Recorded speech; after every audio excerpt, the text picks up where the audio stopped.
really feel that silence. So maybe Blacklist International should pull out that Hellcurt again. I feel. I think we're gonna Hellcurt. go back to the. I think they're gonna go back to the fundamentals here. ONIC picking up the Jawhead earlier, that really proved well, and yeah, just Claude wins games, and I think we're starting to see now that Veteran Hunter is the way to go. So with Ling out of the question here, with Blacklist banning them, there you go. They don't want Claude either. So to understand, it's the fundamentals, man. That's what we gotta look out for. It's the fundamentals, right? Loving it. That's also a prime commodity from both teams. However, oh, there you go. Your team is picking. I think Blacklist should pick up Atlas here. Yeah. Okay, explain. Well, a while ago, they felt like they couldn't really start fights that effectively, and ONIC PH, they were totally they were grouping up. Blacklist International won game 1 when they were splitting up the map. Thanks to the effect of the Dark Knight Falls, ONIC PH were just they were just a deer in the headlights for most of game 1. Your team So is Blacklist picking. International, I think either they go for the team fight or they go for the split push right now. But with the PNK pick, it looks like they may go for the split up again. Oh boys, this feels painful to me. I don't think they should do this. I don't feel like that it. there should be another player playing that, not Riddler. Because unfortunately, Riddler was so underwhelming on the Hero a while ago. Your team is picking. I don't think it was Riddler's playstyle. I really think it's just the way that it's just how we play Mobile Legends right now. The fundamentals earlier, it beat out the Popolin Koopa. So with that being said, I think the meta has to evolve just a little bit more. I don't blame Riddler 100% though. But I see what you're trying to say. I definitely Yeah, see. he has to change things up. Like what he was trying to do earlier, definitely not play exactly like that again. Your team Well, is Blacklist, at least they get the comfort hero. You talked about the fundamentals. Jawhead, definitely a Blacklist International hero. They've had success with it.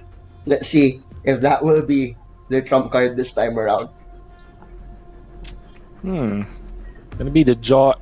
I think that Blacklist International might have felt that the way they played Popol and Koopa, that's PNK, on the bottom lane might be problematic when facing up against the Jawhead. That's why they snatched it themselves. And also, I think Swarty mentioned earlier Your team into the is analysis banning. part, the discussion part, that Jawhead's also a very good hero or a high success rate hero for Blacklist International. Nonetheless, I still feel that PNK should not be played like a marksman against a team like ONIC PH, because ONIC PH are really good in terms of containing a hero in the early game by not giving them farm.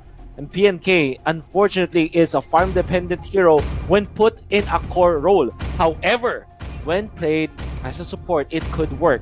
And this is what for me is ironic. I saw Honda Beast from Your Blacklist team International is play picking. this as a support, and maybe they might do it now. Unfortunately, it's gonna be the second set of picks. Maybe we can see now whether or not this PNK will be support. But what do you think, Charlie Leo, I like about the the last phase of picking? I like the respect from ONIC PH to just ban out the Farsa, because both Edward and Oh My Venus are actually very good with the hero. So just get it out there, and Blacklist International, they're gonna go with the Diggy here. Okay. Diggy. Not liking it team too is much, but I picking. guess it's a way to protect that PNK because he really felt vulnerable in the last game. I don't agree with this mindset of ours that we're seeing PNK as a marksman. Again, Okay. I guess in the current setting of the meta, we're at the tightest form of marksman. Like, we're so short. Like the demand is so high, but the supply is so short. Really, it's Kimmy, Carrie, Claude, and Great. Bruno, right? And Bruno we barely see anymore.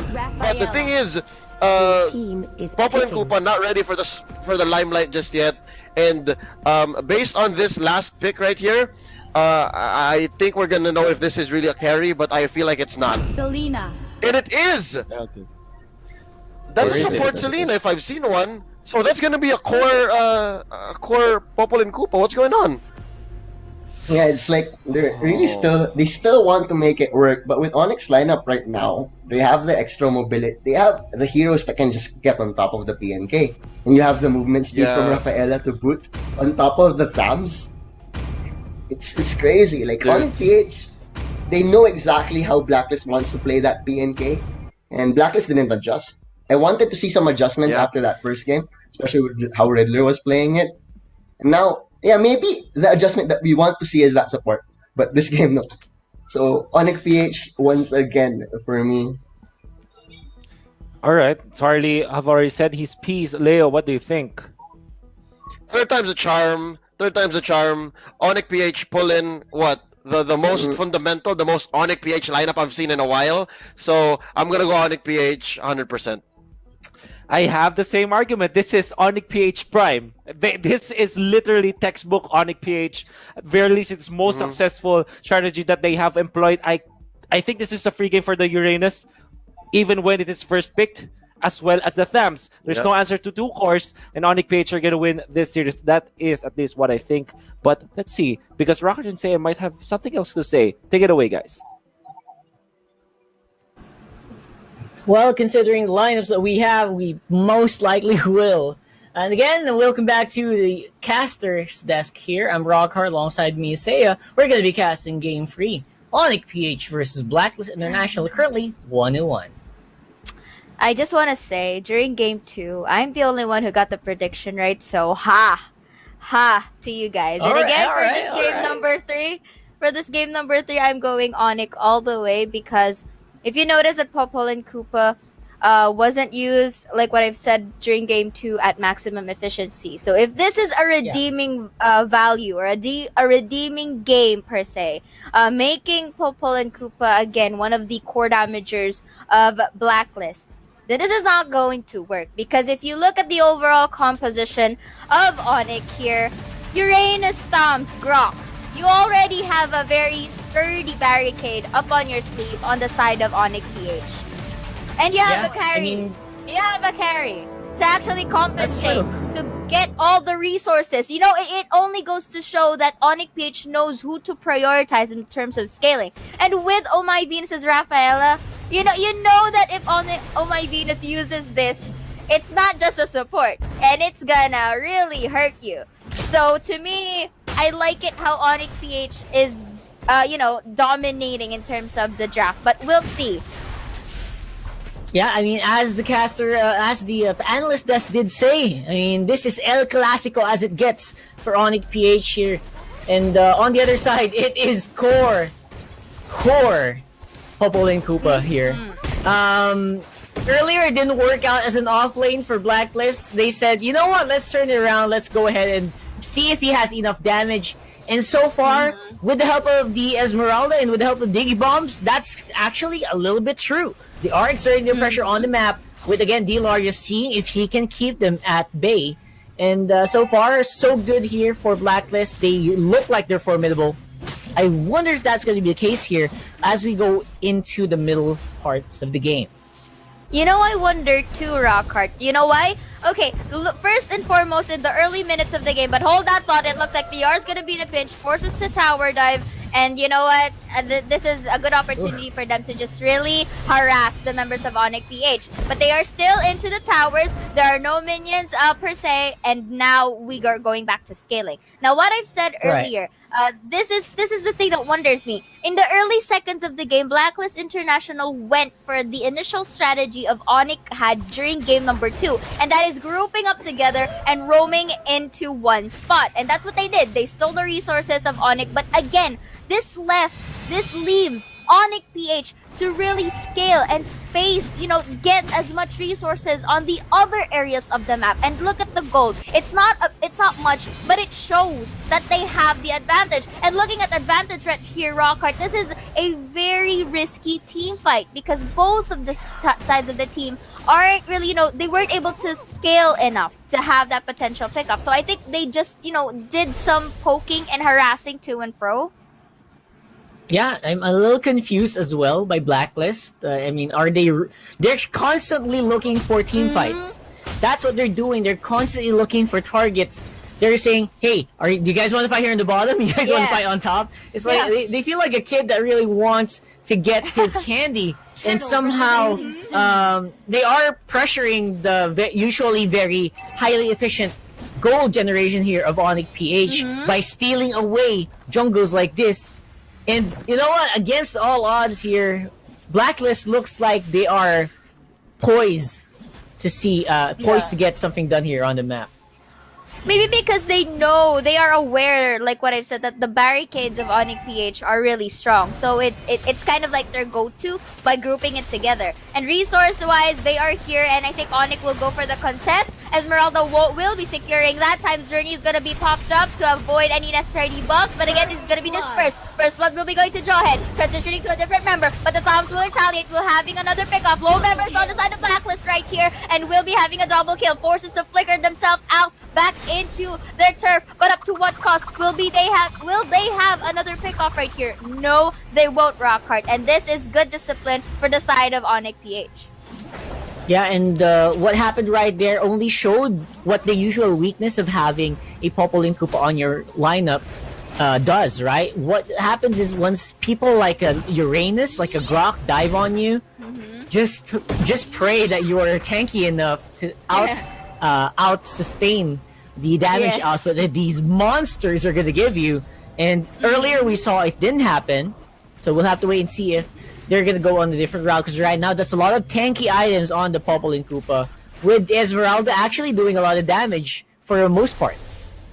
Yes, indeed. I agree with you on that. But you know what? This is where we are starting to see the missed opportunity of Blacklist International during the early phases of the game. Like what I've mentioned, they were roaming around together, manpower at play. But what cost? They weren't able to scale enough, and this is where we are seeing ONIC PH show some dominance. You could only see the prioritization in terms of resource stake, and ONIC has the upper hand. But again, Blacklist here won't really go down without a fight, as well as they are slowly, compensating for their loss. But this is also another question that comes to your mind. With that, compensation, do you think that ONIC PH would let that happen? Because we are now seeing some, advantageous points right here.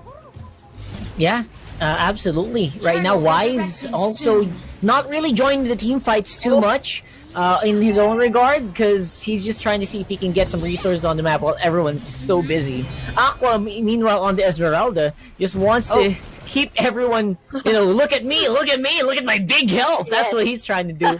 And everyone else just, but somehow, Blacklist is still in this game pretty much with a pretty minimal gold lead for ONIC PH. So Aqua looks really scary on the Esmeralda. That's what they're trying to bank on, while everyone just tries to get farmed up.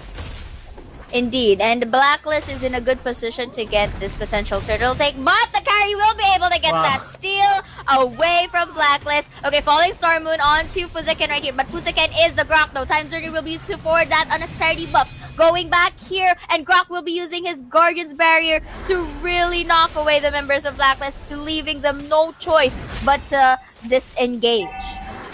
Yeah, Dilar just getting pestered here a little bit by Koopa, while his master tries to get some farm on the right side jungle.